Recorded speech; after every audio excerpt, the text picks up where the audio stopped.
Pleased to be joined by Jim Callis of MLB.com. He's covering the minor leagues. He's covering all things prospects. Jim, it's good to have you here. Let's start with the Cleveland Guardians, and they've got another pitching prospect by the name of Daniel Espino. Struck out 11 batters that he faced on Saturday. Give us a little scouting report on this young man, and when's the likelihood we could see him at the big league level? I think he could pitch in the big leagues right now, Robert. I mean, I saw him in spring training on the backfield, and not to sound crazy, it's the best pitching performance I've ever seen on the backfield in spring training. Saw him strike out 7 of 10 guys. He struck out Nick Senzel, was over there to get some at-bats, struck out Nick Senzel twice on a 102-mile-an-hour fastball and a 93-mile-an-hour slider. And he was also working in an upper 80s curveball. It was just unbelievable stuff. And I said to somebody, like, he didn't pitch in a big league game this spring, Robert, because if he did, Tito would have said, we need this guy on the big league staff now. His stuff is crazy. As you know, he struck out the first 11 guys he faced on Saturday, struck out 14 in 5 innings, Double-A. It's crazy. Wait, Jim, stuff. Did you say he struck out the first 11 batters he faced? Yeah, it wasn't just 11. He struck out the first 11, and he went 5 innings and finished with 14 strikeouts. I'm telling you, it's like MLB The Show when you have, like, you jacked up the guys' pitching ratings all the way up. Yeah, those sliders, move them up. Yeah. That's what it looks like. He's pretty crazy good. Wow. Hey, let's talk about Nolan Gorman for the St. Louis Cardinals. Jim, he has homered in 5 straight games at the AAA level. Where is he at right now, and how soon will we see him at the big league level? Yeah, he had some of the best power in the 2018 draft class. I think the question with him is just going to really be the position. The power is legit. He came up as a third baseman. They obviously have Nolan Arenado at third in St. Louis now. Moved into second base. Tommy Edmonds getting the job done there. We do have the DH now in the National League. I don't think they have a natural spot in the lineup for him to play every day in the field right now.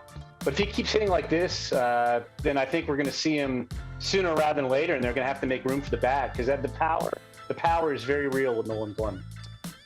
Drew Jones is the #1 rated prospect according to MLB Pipeline, the good folks, you and MLB Pipeline. Of course, he's the son of former big leaguer Andrew Jones.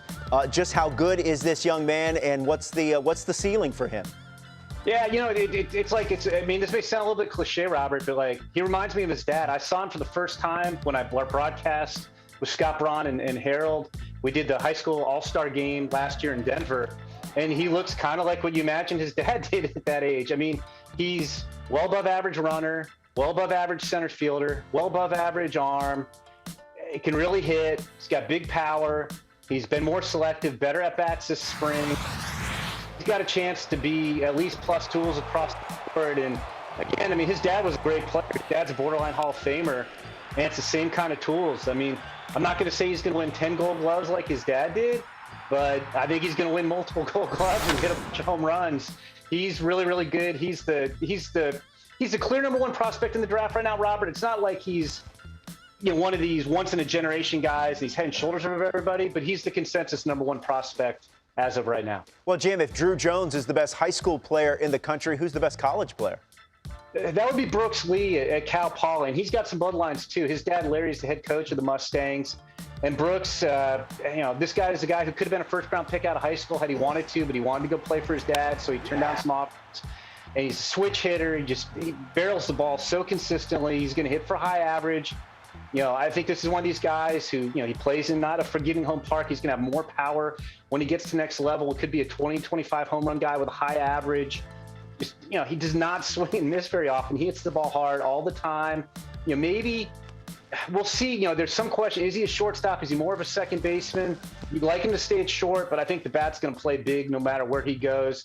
And, it'll be interesting to see. The Orioles have the #1 pick. They've taken college guys under Mike Elias. And if they go the college route, then Brooks Lee could be the #1 overall pick too. So we'll have to see. We got 3 months to figure that out.